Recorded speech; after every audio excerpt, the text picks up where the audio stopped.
ഗൾഫിലേക്ക് പോകാനുള്ള കാരണം, ഗൾഫിൽ പോയിട്ടുള്ള കാര്യങ്ങൾ എൻ്റെ കൂടെ ഞാൻ ചെന്ന്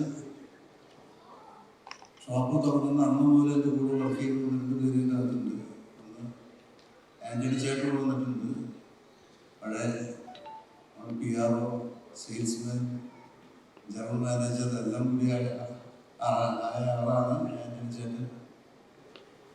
പിന്നെ PD ജോസ് ഇപ്പോൾ ഇപ്പോഴും നമ്മൾ വർക്ക് ചെയ്യുന്നുണ്ട്. ആളിപ്പോൾ 1988 ആദ്യത്തെ ഷോപ്പിൽ വന്നത്. അവിടെ 86 പോയെങ്കിലും അന്ന് മുതൽ ജാനുവരിയിലാണ് ഷോപ്പിൽ കാണുന്നത്. അന്ന് മുതൽ ഇപ്പോഴും എൻ്റെ കൂടെ വർക്ക് ചെയ്യുന്ന ഒരാളാണ് മിസ്റ്റർ PD ജോസ്. 2 പേരും എനിക്കിപ്പോൾ കണ്ടതിലുള്ളത്. പിന്നെ ജേക്കബ് വന്നിട്ടുണ്ട്. ജേക്കബ് ബാലുകൾ എന്ന് പറഞ്ഞു കഴിഞ്ഞാൽ എൻ്റെ ചെറുപ്പത്തിൽ നമ്മുടെ കൂടെയുള്ള ആളാണ്. ഞങ്ങളുടെ ഗ്രൂപ്പിൽ ആളെ എഡ്യൂക്കേറ്റ് കൂടിയാണ്. ഞങ്ങൾ പാർട്ടീഷൻ കഴിഞ്ഞിട്ട് പിന്നെ അദ്ദേഹം എൻ്റെ കൂടെ കൂടി. ഞാൻ പ്രായമായിട്ട് റിട്ടയർഡായി. പിന്നെ PP ജോസ് അത് വന്നിട്ടുണ്ട് ഇവിടെ. അങ്ങനെ എടുത്തു പറയാവുന്ന കുറച്ച് ആളുകൾ, പഴയ ആളുകൾ എൻ്റെ കൂടെ ആളുകൾ കുറച്ച് പേര് കൂടെയുണ്ട്.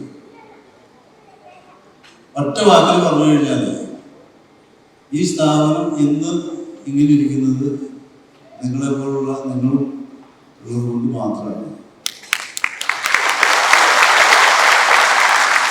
എത്ര പേര് 20 വർഷം കഴിഞ്ഞു പോയിട്ടുള്ള ആളുകൾ, 100 ആളുകളുണ്ട് തിരിഞ്ഞു പോയിട്ടുള്ളവരുണ്ട്. 10 വർഷത്തിന് മേളിൽ പോയിട്ടുള്ളത് 3000-ന് മേളിൽ ആളുകൾ 10 വർഷം കൂടെ വർക്ക് ചെയ്തിട്ട് പോയിട്ടുള്ളത്. ഒരു 6000-7000 പേരോളം 5 വർഷം കഴിഞ്ഞ് പോയിട്ടുള്ളത്. അതിൻ്റെ ഒരു കണക്ക്. ഇന്ന് നമ്മൾ ഈ പ്രോഗ്രാം നടത്തുമ്പോൾ ഇന്ത്യയിൽ 222 എംപ്ലോയീസും 135 എംപ്ലോയീസ് ഓവർസീസിലുണ്ട്. ഇവരെല്ലാവരും കൂടി ഒന്നിച്ച് നടത്താമെന്നായിരുന്നു ആദ്യത്തെ പ്ലാൻ. ഇനി യാത്ര, ഇപ്പോഴത്തെ വാഹന പ്രശ്നങ്ങൾ എല്ലാം കൂടി ആയപ്പോൾ അത് ആ പ്രോഗ്രാം തന്നെ നമ്മൾ പുറത്തുനിന്നുള്ള കുട്ടികൾക്കുള്ള ഫംഗ്ഷൻ ദുബായിൽ വെച്ച് നടത്താൻ ഉദ്ദേശിക്കുന്നത്. ഇപ്പോഴത്തെ പ്രശ്നങ്ങളെല്ലാം ഒന്ന് തണുത്ത് കഴിഞ്ഞാൽ ഒരു 1-2 മാസങ്ങൾക്ക് അവിടെ ഈ പ്രോഗ്രാം ചെയ്യുന്നതായിരിക്കും. എന്തായാലും ഈ കമ്പനിയുടെ ഒപ്പം നിന്ന നിങ്ങളെല്ലാവരും ഞാൻ ആർദ്രമായി വെൽക്കം ചെയ്യുന്നു. ഇന്നത്തെ ദിവസത്തേക്ക് ഇന്നത്തെ ഈ ഒരു ഫംഗ്ഷൻ മാത്രമല്ല, ഈവനിങ്ങിൽ നമ്മുടെ ഐലൻഡിൽ ഒരു സെലിബ്രേഷൻ പരിപാടിയുണ്ട്. അതിനും കൂടി നിങ്ങളെല്ലാവരും വരിക. ഇന്നത്തെ ഒരു ഡേ ആഘോഷമായിട്ട് മാറ്റാം. പലരും ഭാര്യമാരും കണ്ടവരില്ല, അപ്പോൾ എല്ലാവരും കാണാൻ ഒരവസരം തരും. ഈ സ്ഥാപനത്തിൽ വർക്ക് ചെയ്യുന്ന പല ഫാമിലികളിലും ഞാനെപ്പോഴും പറയാറുണ്ട്, കുട്ടികൾ പഠിപ്പിക്കുമ്പോൾ പുറത്ത് പോയി കഴിഞ്ഞാൽ 2 വാക്ക് കണ്ടിട്ടുണ്ടെങ്കിൽ ലാംഗ്വേജ് വേണം. എനിക്ക് ഉറപ്പുണ്ട് എൻ്റെ ഉള്ളിൽ വിട്ടുപോയിട്ടുള്ള എംപ്ലോയീസ് ഇവിടെ 10 വർഷത്തിന് മേലും 5 വർഷത്തിന് മേലും വർക്ക് ചെയ്തിട്ടുള്ള മക്കള് എല്ലാവരും ഒരുമാതിരി 99.9% എംപ്ലോയീസിൻ്റെ മക്കള് എൻജിനീയേഴ്സ്, ഡോക്ടേഴ്സ്, അങ്ങനെയുള്ള ഉയർന്ന ലീഗലിൽ, അതുപോലെ ഉയർന്ന തസ്തികയിൽ പോയിട്ടുണ്ട്. അത് എന്നെ സംബന്ധിച്ചും ഈ സ്ഥാപനത്തിനെ സംബന്ധിച്ചും വലിയൊരു സംഭവമാണ്. കൂടെ വർക്ക് ചെയ്ത എല്ലാ എംപ്ലോയീസിനും മക്കളും നല്ല നിലയിലെത്തുക, നല്ലൊരു ഫാമിലി സെറ്റപ്പ് ഉണ്ടാക്കാൻ സാധിക്കുക, അതൊക്കെ വലിയ വലിയ കാര്യങ്ങളാണ്. അതെനിക്ക് ഈ സ്ഥാപനത്തിൽ നിന്ന് ചെയ്യാൻ പറ്റി. അത് എന്നെ സംബന്ധിച്ച് എനിക്ക് അത് ഞാൻ ഇങ്ങനെ ചിന്തിക്കാറുണ്ട്. എൻ്റെ കൂടെ വർക്ക് ചെയ്തവർ, ഞാൻ വന്നിട്ട് സ്ഥലത്ത് പോയപ്പോൾ എൻ്റെ 2 മക്കൾ ഡോക്ടറാണെന്ന് പറഞ്ഞു. പലരും ഡോക്ടർമാരുണ്ട്, വളരെ കുറേ പേര് മക്കൾ ഡോക്ടർമാരുണ്ട്, എൻജിനീയേഴ്സുണ്ട്, വലിയ വലിയ ജോലികളിൽ കയറിയിട്ടുള്ള ആളുകളുണ്ട്, ഇന്ത്യയിലായാലും പുറത്തായാലും. അപ്പോൾ എന്തായാലും ഈ ജോയ ലുക്കാസ് കമ്പനി ത്രൂ ഇങ്ങനെ ഒരു വലിയ ലെവലിലേക്ക് മക്കളെയും ഫാമിലിയെയും എത്തിക്കാൻ നിങ്ങൾക്ക് സാധിച്ചിട്ടുണ്ട്.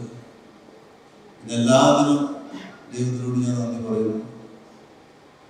ഇനിയിപ്പോൾ എന്താ പറയാനുള്ളത് എനിക്കറിയില്ല. ഈ കമ്പനിക്ക് നിലനിൽക്കുന്നത്, ഈ സ്ഥാപനം നിലനിൽക്കുന്നത്, ഞാൻ നിലനിൽക്കുന്നത് എല്ലാം നിങ്ങളിൽ കൂടി മാത്രമാണ്. എല്ലാവർക്കും നന്ദിയുണ്ട്. സെലിബ്രേറ്റ്. അനുഗ്രഹം ഉണ്ടാവട്ടെ എന്ന് ഞാൻ പ്രാർത്ഥിക്കുന്നു. എനിക്കിവിടെ നിൽക്കുമ്പോൾ എന്താ പറയണ്ടേന്നൊന്നും അറിയുന്നില്ല. അത്ര നല്ല സന്തോഷമുണ്ട്. സന്തോഷം ഉണ്ടാകുമ്പോൾ വാക്കുകളൊക്കെ വളരെ കുറവായിരിക്കും. അപ്പൊ ഇന്ന് ഞാൻ പ്രാർത്ഥിച്ചപ്പോൾ എനിക്ക് ദൈവം തന്നൊരു വലിയ വചനാണ്. മനുഷ്യന്റെ ആഗ്രഹമോ പ്രയത്നമോ അല്ല, ദൈവത്തിന്റെ ദയയാണ് എല്ലാത്തിന്റെ അടിസ്ഥാനം. ആ ദൈവത്തിന് ഞാൻ നന്ദി പറയുകയാണ്.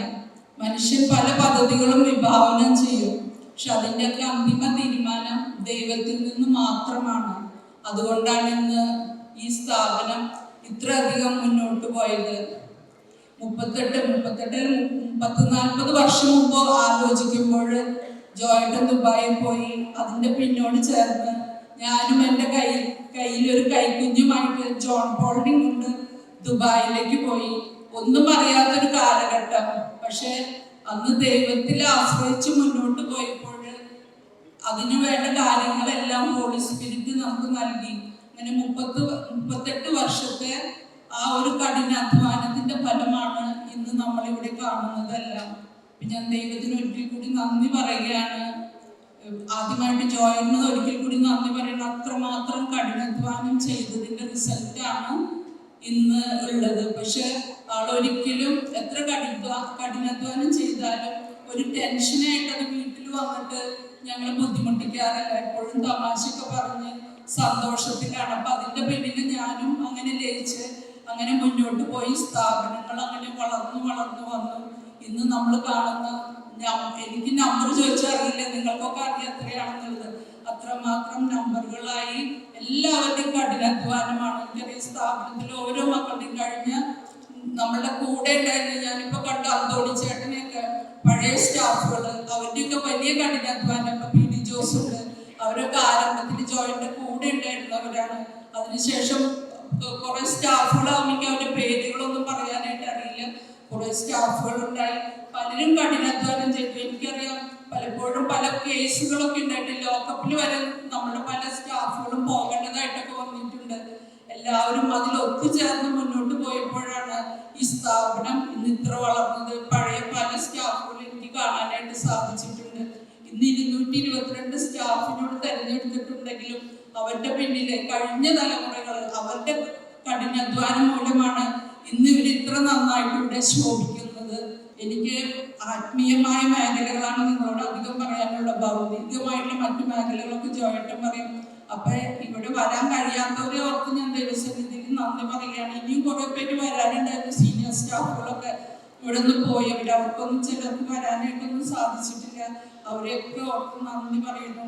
അപ്പൊ ഇത്രയും നേരം എന്നെ കേട്ട് ശ്രമിച്ചിരുന്ന നിങ്ങളെ എല്ലാം ഓർത്ത് ദൈവസന്നിധിയിൽ നന്ദി പറഞ്ഞുകൊണ്ട് ഞാൻ എൻ്റെ വാക്കുകളെ അവസാനിപ്പിക്കുന്നു. നമസ്കാരം. നിങ്ങളെ വളരെ സന്തോഷമുള്ളൊരു ദിവസമാണ് ഞാൻ വിശ്വസിക്കുന്നു. അതല്ല, ജീവാത്മാവും പരമാത്മാവുമായ ശ്രീ ജോയ്, അദ്ദേഹം ഈ 20 വർഷം കഴിഞ്ഞ് നിങ്ങളെയൊക്കെ ഇവിടെ വിളിച്ച് ഓണർ ചെയ്യുന്നു എന്ന് ഞാൻ അറിയുന്നു. നമ്മൾ ഇന്ന് രാവിലെ ലൈവിൽ ഇത് നാട്ടുകാരോടൊക്കെ നമ്മൾ പറഞ്ഞിട്ടുണ്ട്, ഇങ്ങനെ സംഭവം നടക്കുന്നു. അതല്ല, 20 കൊല്ലം കഴിഞ്ഞവർക്ക് കുറച്ച് കോടികൾ കിട്ടുന്നുവെന്നും ഞാനൊക്കെ പറഞ്ഞു. എന്തായാലും അതുകൊണ്ട് നിങ്ങൾ ആ പാക്കറ്റ് കൊണ്ട് വെച്ച് തുറന്നു നോക്കരുത്. കാരണം നിങ്ങളെ അത്ഭുതപ്പെടുന്ന വിസ്മയം കഴിക്കും. വിസ്മയത്തിന്റെ കാലമാണ്, രാഷ്ട്രീയത്തിലൊക്കെ വിസ്മയമാണ്. അപ്പൊ അതുകൊണ്ട് വീട്ടിൽ പോയിട്ട് നോക്കിയാൽ മതി. ഒന്നും കിട്ടില്ല എന്നെ ചീത്ത വിളിക്കരുത്. അപ്പൊ എന്തായാലും മാത്രമല്ല, എനിക്ക് ഇവിടുത്തെ ഒരു തൊഴിൽ സംസ്കാരം എന്നെ വല്ലാതെ ആകർഷിക്കുന്നു എന്നുള്ളതാണ് സത്യം. സാധാരണ അദ്ദേഹത്തിന്റെ സ്ഥാപനങ്ങൾ ഇപ്പോൾ ലോകം മുഴുവൻ ആയിക്കഴിഞ്ഞു. നമ്മുടെ ഡൊണാൾഡ് ട്രംപ് അങ്ങനെ അമേരിക്കയിൽ നിന്ന് വരുമ്പോൾ അതിന്റെ മുമ്പിൽ കൊണ്ടുപോയി ഒരു ജോലി അയൽക്കസരം തുടങ്ങിയിട്ടുണ്ട്. അപ്പം ട്രംപിന് ഭീഷണി കൊടുത്തിട്ടുണ്ടായിരുന്നു. അപ്പോൾ ഇത് ഒരു ചെറിയ കാര്യമല്ല. നമ്മുടെ തൃശ്ശൂർ നിന്നൊരു വ്യവസായി ലോകം മുഴുവൻ വളർന്നു. നമുക്ക് പുറത്തൊക്കെ പോകുമ്പോഴാണ് നമുക്ക് അതിൻ്റെ ഒരു ശക്തിയും സാധ്യതയൊക്കെ മനസ്സിലാകുന്നത്. അപ്പോൾ ഇത്രയും ഒരു ആകാശമൊക്കെ വളരുന്ന ഒരു സ്ഥാപനമായി അദ്ദേഹം ഇതിനെ വളർത്തിയെടുക്കുമ്പോഴും അദ്ദേഹത്തിന്റെ ആ സ്ഥാപനത്തിന്റെ ഹ്യൂമാനിറ്റി, മനുഷ്യാംശം നഷ്ടപ്പെട്ടു പോകുന്നില്ല എന്നുള്ളതിന്റെ ഏറ്റവും വലിയ ഉദാഹരണമാണ് ഇന്നത്തെ ഈ ചടങ്ങ്. ആരുടെ മനസ്സിൽ കുറിച്ചതായാലും ഇതൊരു വലിയ സംഭവമാണ്. ഇതൊരു വിഷണറി ആയിട്ടുള്ള ഒരു ഐഡിയയാണ്. കാരണം നമ്മോടൊപ്പം വിയർപ്പൊഴുക്കി നിൽക്കുന്ന, അധ്വാനിക്കുന്ന ജീവനക്കാരെയും തൊഴിലാളികളെയും കൂടെ നിർത്തുകയും അവരുടെ സംഘടനകളിൽ പങ്കുചേരുക, അവരുടെ സന്തോഷത്തിൽ അണിചേരുക എന്നൊക്കെ പറയുന്നത് ചെറിയ കാര്യമാണ്. ഞാൻ അദ്ദേഹത്തിന്റെ മരുമകളോട് പറയുകയായിരുന്നു, ഇവിടുത്തെ മിക്ക ജീവനക്കാരുടെയും കയ്യിൽ അദ്ദേഹത്തിന്റെ മൊബൈൽ നമ്പറുണ്ട് എന്നുള്ളത്. അപ്പോൾ ശരിക്കും നമ്മൾ അതൊക്കെ ഒരു വലിയൊരു സ്വാതന്ത്ര്യമാണ്. ഞാൻ ഒരിക്കലും നമ്മുടെ സംസ്ഥാന മുഖ്യമന്ത്രിയോട് പറഞ്ഞു, അങ്ങ് അദ്ദേഹം 2ാം തവണ അദ്ദേഹത്തിന് ഊഴം കിട്ടി പിന്നീട് അദ്ദേഹത്തോട് പറഞ്ഞു, അങ്ങ് ചെയ്യേണ്ടത് എന്താണെന്ന് ചോദിച്ചു കഴിഞ്ഞാൽ കേരളത്തിലെ ഏത് പൊതുജനങ്ങൾക്കും അങ്ങേക്ക് ഫോൺ വിളിക്കാനും അവരുടെ ഫോണിൽ ഇത് പിണറായി വിജയനാണ് എന്ന് പറഞ്ഞ് സംസാരിക്കാനും പറ്റുന്ന ഒരു രാഷ്ട്രീയ സാഹചര്യമാണ് എൻ്റെ ഏറ്റവും വലിയ സ്വപ്നം എന്ന് പറഞ്ഞത്. അത് നടപ്പാക്കാൻ എനിക്കറിയില്ല. കാരണം പൊതുജനങ്ങൾക്ക് വിളിച്ച് സംസാരിക്കാൻ പറ്റുന്ന ഒരു മുഖ്യമന്ത്രി കേരളത്തിലുണ്ട് എന്നറിയുന്നതായിരിക്കും അവർക്ക് ഏറ്റവും വലിയ കാര്യം. അല്ലാതെ അവർക്കിപ്പം ഒരു 1000 രൂപ പെൻഷൻ കൂട്ടി എന്ന് പറയുന്നത് നല്ല കാര്യം. ആരോ ഒരു കാവലാണ് നമുക്ക് ചുറ്റുമുണ്ട് എന്നൊരു തോന്നൽ എന്ന് പറയുന്ന പോലെയാണ് ജോയി ആലുക്കാസിന്റെ തലപ്പത്ത് ജോയി എന്ന് പറയുന്ന ഒരു മനുഷ്യൻ, ഒരു ചെയർമാൻ മാനേജിംഗിനപ്പുറം ഒരു കാവലാളായിട്ട് നിങ്ങൾക്ക് മുന്നിൽ വലിയൊരു കുട പിടിച്ച് നിൽക്കുന്നു എന്നുള്ളത് വലിയൊരു സന്തോഷമാണ്. അതിന്റെ ഏറ്റവും വലിയ ഉദാഹരണം ഇന്നത്തെ ഈ ആദരവ് അർപ്പിക്കുന്ന ചടങ്ങാണ്. ഈ ചടങ്ങിന് എൻ്റെ എല്ലാവിധമായ ആശംസകളും. എല്ലാവർക്കും നമസ്കാരം. സുഖമല്ലേ? എല്ലാവർക്കും സുഖമല്ലേ? എല്ലാവരും ക്യാമറ ഫോണൊക്കെ താഴെ വെച്ച് സംസാരിച്ചു. Congratulations to all of you. 20+ years ഒരു സ്ഥലത്ത് എന്താണ് എസ്റ്റാബ്ലിഷ് ചെയ്യുക ഒരു വലിയൊരു കാര്യമാണ്. And to achieve that and to be honoured by that company or by that brand is even more bigger. So big congratulations to all of you, and thank you for having us here as well. And the colleagues in the room ഒന്നായിട്ട് വന്ന് പോയി അതിൻ്റെ കൂടെ തന്നെ ഞങ്ങളുടെ ഒരു relationship with Joy Alucas also has always been wonderful. Personally, of course, Joy sir ഒക്കെ കുറേ നാളായിട്ട് അറിയുന്നതാണ്. But this is something wonderful to be a part of. So thank you for having me. Thank you, Vijay sir. In fact, you don't sing, you feel, and you make us feel as well. So we'd be glad if you could, pass on some such feelings with your song. And we have our keys as well, so they can offer support. A few lines. ഞങ്ങൾ സംസാരിക്കുന്നതിനെക്കാളും പാട്ട് പാടുന്നതാണ് ഞങ്ങളുടെ എല്ലാവർക്കും താല്പര്യം. Just want to, I guess, I was just telling Joy that it's such a wonderful thing that they decided to do. ഞാനിങ്ങനെ കേട്ടു വന്നപ്പോഴത്തേക്കും കുറേ surprises ഫാമിലീസിനൊക്കെ കുറേ സർപ്രൈസസും കാര്യങ്ങളൊക്കെ.